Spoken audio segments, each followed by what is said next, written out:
प्यारे विद्यार्थियों, आप सभी को मेरा नमस्कार। मैं डॉक्टर नेमीचंद कुमावत, सहायक आचार्य हिंदी विषय, राजकीय महाविद्यालय की आपके इस बीए प्रथम वर्ष विषय हिंदी साहित्य के द्वितीय प्रश्न पत्र की आज के इस ऑनलाइन कक्षा में मैं आप सभी का हार्दिक अभिनंदन और स्वागत करता हूं।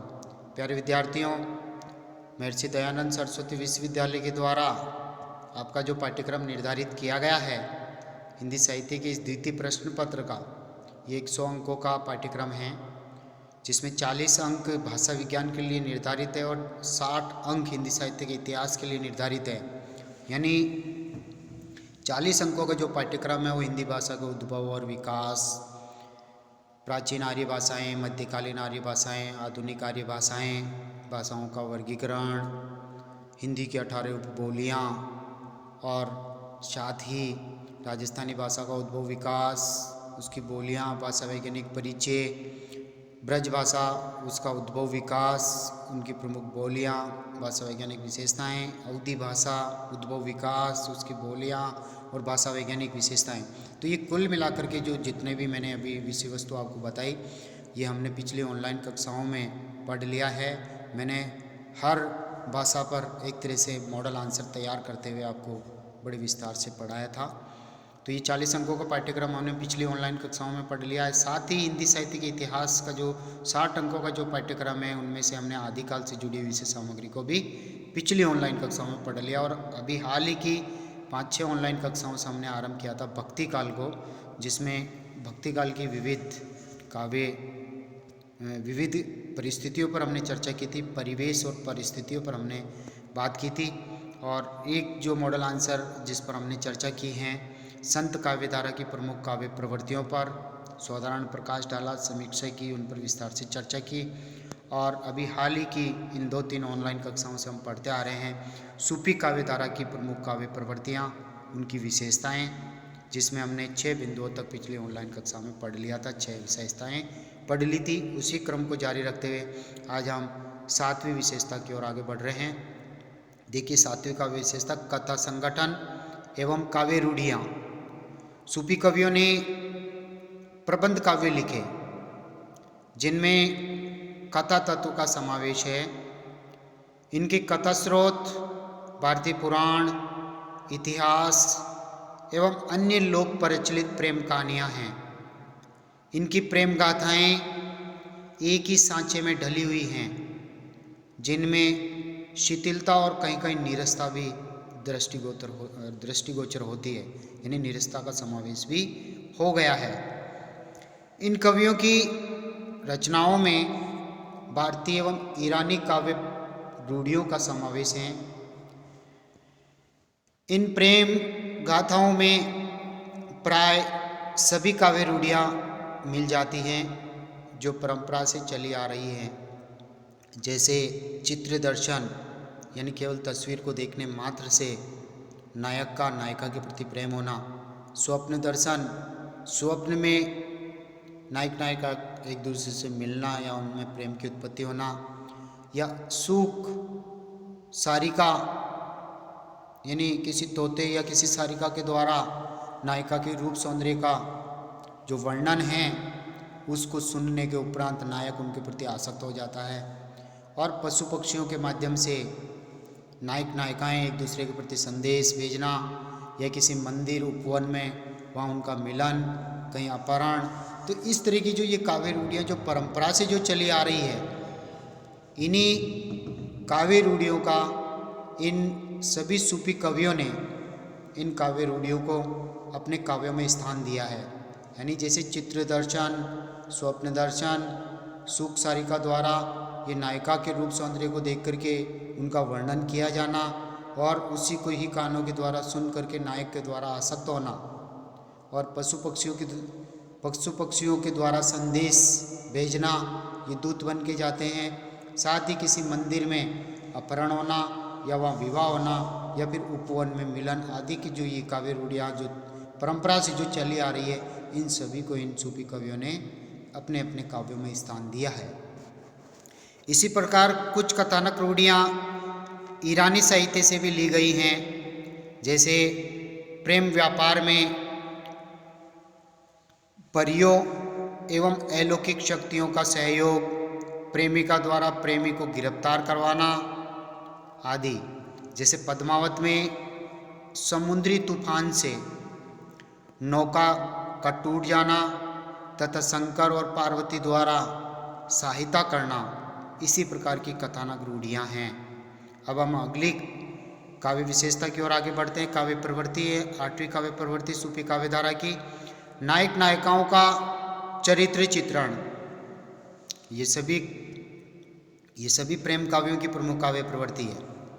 सूफी प्रेम काव्यों में नायक नायिकाओं के चरित्रांकन की एक जैसी पद्धति दिखाई पड़ती है, यानी चरित्र चित्रण प्राय एक जैसा ही है।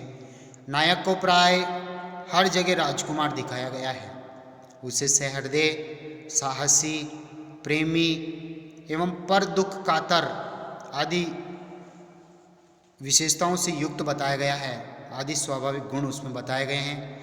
जबकि नायिका को हर जगह अनित्य सुंदरी के रूप में चित्रित किया है। वो रूप गर्विता है, बुद्धिमती हैं और एक राजकन्या के रूप में उसको चित्रित किया है। तो इस तरह की काव्य रूढ़ियों का प्रयोग किया और नायक नायिकाओं के एक दूसरे से जो रूढ़ जो गुण पहले से चले आ रहे हैं, उन्हीं रूप में नायक नायिकाओं को प्रदर्शित किया है। प्राय सभी कवियों ने भारतीय मर्यादाओं के अनुरूप नायक नायिका का चरित्र चित्रण किया है। नायिका के रूप सौंदर्य पर आकृष्ट होकर नायक को अनेक संघर्षों से गुजरना पड़ता है। इनमें कुछ मानवेतर पात्र भी हैं, जैसे पद्मावत में हीरामन तोता मानव नहीं है बल्कि एक पक्षी है, जिसे एक विद्वान के रूप में चित्रित किया गया है। लेकिन यहाँ इन सूफी कवियों ने इस पक्षी को, इस तोते को, यानी मलिक मोहम्मद जायसी ने पद्मावत में इसे गुरु के रूप में चित्रित किया है। जैसे यहाँ उदाहरण के रूप में ये पंक्ति हैं, गुरु सुआ जेही पंत तिकावा, यानी ये सुआ जो है ये गुरु बिन करके राजा रतन सेन को रास्ता दिखा रहा है। बिन गुरु को निर्गुण पावा, यानी बिना इस गुरु के ये सारा संसार जो है निर्गुण है, जिसमें कोई भी गुण नहीं, निर्गुण पावा। यानी एक तरह से हम परमात्मा को इन बिना गुरु के प्राप्त नहीं कर सकते। सूफी कवियों की ये मान्यता है और यही संत कवियों की मान्यता है। अगली 9वीं काव्य प्रवृत्ति की ओर हम आगे बढ़ते हैं। लोक पक्ष एवं हिंदू संस्कृति का चित्रण। सूफी कवियों ने अपने काव्य में लोक जीवन का पर्याप्त चित्रण किया है। जन सामान्य में प्रचलित अंधविश्वास, जादू टोना, जंत्र मंत्र, लोक व्यवहार का सुंदर चित्रण है। साधारण जनता के व्रत, उत्सव, तीर्थ, पर्व, लोकाचार और सांस्कृतिक क्रियाकलापों का भी विवरण भी इनमें हमें उपलब्ध होता है। हिंदू धर्म के सिद्धांतों, रहन सहन, खान पान, आचार विचार का निरूपण भी यथाअवसर किया गया है। हिंदू धर्म एवं भारतीय संस्कृति की सामान्य जानकारी इन सूफी कवियों को थी। भारतीय परंपरा के अनुरूप ही बहारे मासा और नक्सिक वर्णन किया गया है। जायसी के द्वारा जो नक्सिक वर्णन किया गया है, जैसे नागमती का वियोग वर्णन खंड आपके हिंदी साहित्य के इस प्रथम प्रश्न पत्र में भी एक पूरा सर्ग दिया हुआ है। 15 पद दिए हुए नागमती वियोग वर्णन के खंड, जिसे बारह मासा वियोग वर्णन खंड के अंतर्गत लिया जाता है। साथ ही इन्होंने भारतीय परंपरा के अनुसार ही नक्सिक वर्णन की पद्धति को भी अपनाया है। अगली काव्य प्रवृत्ति की ओर हम आगे बढ़ते हैं। वस्तु वर्णन की प्रधानता। 10वीं काव्य प्रवृत्ति, काव्य विशेषता 10वीं है। सूफी कवि मूल कथा के साथ साथ वस्तु, दृश्य एवं घटना का विवरण अतिशयोक्तिपूर्ण शैली में प्रस्तुत करने में भी सिद्धहस्त थे। जायसी के पद्मावत में वन, वाटिका, समुद्र, पर्वत, नगर, पर्व, उत्सव, भोज्य सामग्री यानी खाद्य सामग्री एवं वस्त्र और आभूषणों का विविध प्रकार से वर्णन करते हुए वस्तु वर्णन की ओर अपनी रुचि दिखाई है। इन्होंने अपनी अद्भुत कल्पना शक्ति का परिचय देते हुए वस्तु वर्णन के अंतर्गत अपने ज्ञान का प्रदर्शन भी किया है।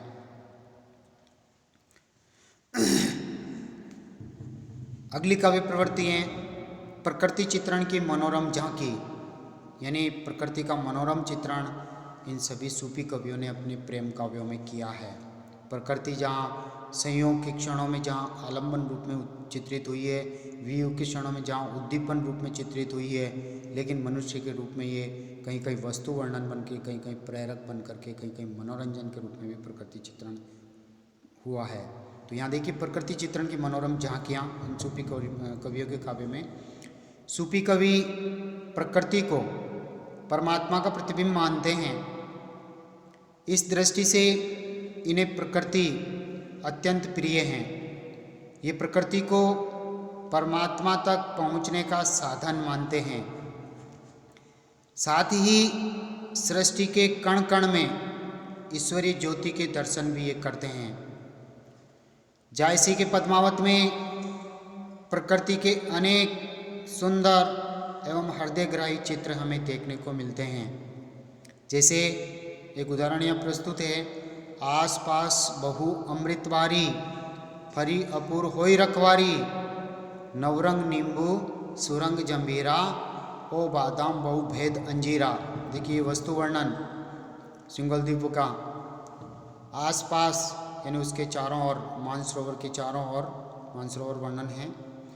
बहु अमृतवारी यानी अमृत जैसे मधुर फल देने वाली वाटिकाएं हैं। फरी अपूर और पूर्ण रूप से वो फलीभूत हो रही है। वही रखवारी यानी वो फल फूल रही है और उसकी रखवाली की जा रही है।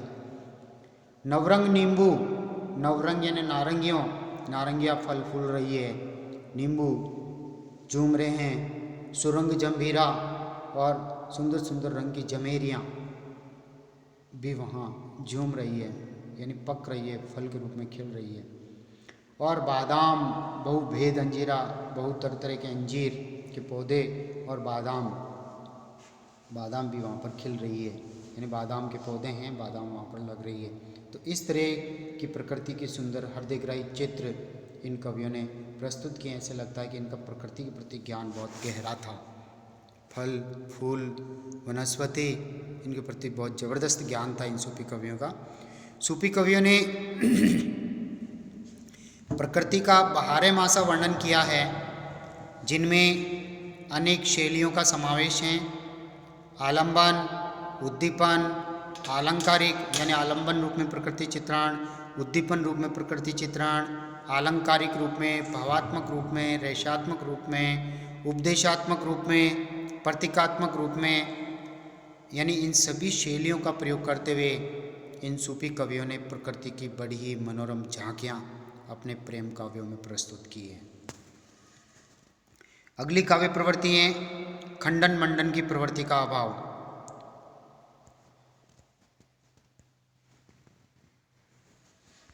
खंडन मंडन की प्रवृत्ति का अभाव, इस शीर्षक से हम अगली ऑनलाइन कक्षा को आरंभ करेंगे। आज की इस ऑनलाइन कक्षा को हम यहीं समाप्त करते हैं। प्यारे विद्यार्थियों, मैंने बार बार हर ऑनलाइन कक्षा में आपसे ये आग्रह किया है कि जो विद्यार्थी अभी तक भी व्हाट्सएप ग्रुप से नहीं जुड़ पाए हैं, वो अपने व्यक्तिगत यानी एंड्रॉयड फ़ोन के जो नंबर हैं वो हमारे व्यक्तिगत नंबर पर वो सेंड करें, ताकि हम उन्हें व्हाट्सएप ग्रुप में जोड़ सकें। आप सभी प्रथम वर्ष के विद्यार्थियों से अनुरोध है कि आपने जो एग्ज़ाम्स फॉर्म भरा था, एडमिशन फॉर्म भरा था, उसमें आपने फ़ोन नंबर स्वयं के न दे करके पिता, भाई, बहन, दूसरों के दिए हैं, तो आप अपने फ़ोन नंबर भी आप अपडेट कराएं, और ताकि हम आपको व्हाट्सएप ग्रुप से जोड़ सकें। और व्हाट्सएप ग्रुप में इन सभी नोट्स की जो है PDF हम सेंड कर रहे हैं, ताकि आप आसानी से अपना ऑनलाइन अध्ययन कर सकते हैं। साथ ही जो YouTube चैनल पर जो वीडियोज हम अपलोड कर रहे हैं, उनमें कक्षावार विषयवार जो YouTube चैनल पर जो प्लेलिस्ट तैयार कर रखी है, उनका लिंक भी हम आपके व्हाट्सएप ग्रुप में शेयर कर रहे हैं, ताकि आप आसानी से यूट्यूब चैनल को ओपन करके अपनी ऑनलाइन पढ़ाई कर सकते हैं। एक आग्रह यहाँ पर भी आपसे हैं कि आप यूट्यूब चैनल को जब आप ओपन करते हैं और प्लेलिस्ट से अपना वीडियो ओपन करते हैं, तो आप इन वीडियोज़ को लाइक ज़रूर करें और कॉलेज के इस चैनल को आप सब्सक्राइब ज़रूर करें, क्योंकि आप सब्सक्राइब करेंगे तभी इन्हीं विषयों से संबंधित और वीडियोज आपके पास तुरंत पहुंच जाएंगे। साथ ही आप जब तक सब्सक्राइब नहीं करेंगे तब तक महाविद्यालय में आपकी ऑनलाइन उपस्थिति सुनिश्चित नहीं हो सकेगी। तो प्यारे विद्यार्थियों, आज की इस ऑनलाइन कक्षा को हम यहीं समाप्त करते हैं। आप सभी को बहुत बहुत धन्यवाद। जय हिंद, जय भारत।